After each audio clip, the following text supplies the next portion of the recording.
Set a goal, work hard, success will come to you. ലക്ഷ്യത്തിൽ കേന്ദ്രീകരിച്ച് യാത്ര ചെയ്യുമ്പോൾ നിങ്ങളുടെ യാത്ര കഠിനമായിരിക്കാം.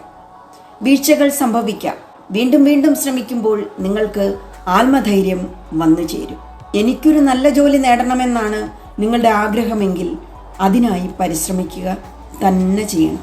എനിക്ക് പറ്റില്ല, എനിക്ക് കഴിയില്ല എന്ന് പറഞ്ഞ് മനസ്സുമടുത്ത് ഇരുന്നാൽ നീ ഇരുന്നിടത്ത് തന്നെ ഇരിക്കുകയേ ഉള്ളൂ. അവിടെ അങ്ങനെ ഇരുന്നാൽ നിന്റെ ലക്ഷ്യത്തിലേക്ക് എത്തുകയില്ല എന്ന് മാത്രമല്ല, ജീവിതത്തിൽ തന്നെ തോറ്റുപോവുകയും ചെയ്യും. ഒന്നോർത്തോളൂ, ആ തോൽവിയെ ആഗ്രഹിക്കുന്ന, ആ തോൽവിയിൽ ആഹ്ലാദിക്കുന്ന ചിലരെങ്കിലും നിന്റെ ജീവിതത്തിൽ ഉണ്ട് എന്ന്. അവരെ സന്തോഷിപ്പിക്കാൻ ആയി ഒരിക്കലും അനുവദിക്കരുത്. മക്കളെ പോയിരുന്ന് പഠിക്ക് എന്ന് മാതാപിതാക്കൾ പറയുന്നത് നിങ്ങൾക്ക് ഇറിറ്റേഷനായി തോന്നുന്നുണ്ടോ? എങ്കിൽ തീർച്ചയായും നിങ്ങൾ വിജയത്തിലേക്കുള്ള പാതയിലേക്കല്ല സഞ്ചരിക്കുന്നതെന്ന് മനസ്സിലാക്കൂ. നിങ്ങൾക്കായി, നിങ്ങളുടെ നേട്ടത്തിനായി ഉള്ളുരുകി പ്രാർത്ഥിക്കുന്നതും നിങ്ങളുടെ ഉയർച്ചയിൽ ഏറ്റവും കൂടുതൽ സന്തോഷിക്കുന്നതും നിങ്ങളുടെ മാതാപിതാക്കൾ തന്നെയാണെന്ന് ഓർക്കുക. ദൃശ്യമാധ്യമ രംഗത്തെ കടന്നുകയറ്റം വഴിതെറ്റിക്കുന്ന ഒന്ന് തന്നെയാണ്. അതിൽ വീണുപോകാതിരിക്കാൻ, ലഹരിയുടെ കരാളഹസ്തങ്ങളിൽ പെടാതിരിക്കാൻ കരുതലോടെ നീങ്ങണം. പഠിക്കേണ്ട സമയം പഠിക്കുക തന്നെ ചെയ്യണം. പ്രണയമൊക്കെ ഉണ്ടാകുന്നത് സ്വാഭാവികം മാത്രമാണ്.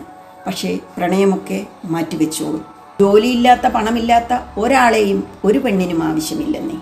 എല്ലാവരിലും മികച്ചതായി ജീവിക്കണം എനിക്ക് എന്നുള്ള ഒരു ആഗ്രഹം മനസ്സിലുണ്ടായിരിക്കണം.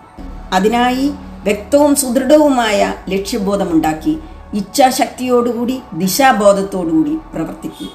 ഞാൻ ജയിക്കാനാണ് ജനിച്ചിരിക്കുന്നത് എന്നുള്ള ഒരു ചിന്ത കൂടി ഉണ്ടെങ്കിൽ തീർച്ചയായും ജയം നിന്റെ അരികിൽ തന്നെയുണ്ട്. നീ ആഗ്രഹിച്ചതുപോലെ തന്നെ നിന്റെ സ്വപ്നങ്ങൾ പൂവണിയുന്ന നിമിഷം വരും. അന്ന് നിന്റെ തല എല്ലാവരുടെയും മുന്നിലൂടെ ഉയർത്തിപ്പിടിച്ച് നടന്ന് നിന്റെ ജീവിതത്തെ നിനക്ക് നന്നായി ആസ്വദിക്കാനാകും. നിന്നോടൊപ്പം നിന്റെ മാതാപിതാക്കൾക്കും നിന്നെ ഡിപ്പെൻഡ് ചെയ്ത് ജീവിക്കുന്നവർക്കും അത് അനുഭവിക്കാനുള്ള യോഗമുണ്ടാകും. അതെ, കയ്യെത്തും ദൂരത്ത് തന്നെയാണ് നിന്റെ വിജയം. വർക്ക് ഹാർഡ്, ഡിറ്റർമിനേഷൻ, ഡെഡിക്കേഷൻ, ഈ 3 കാര്യങ്ങളാകട്ടെ നിന്റെ വിജയത്തിലേക്കുള്ള ചവിട്ടുപടികൾ.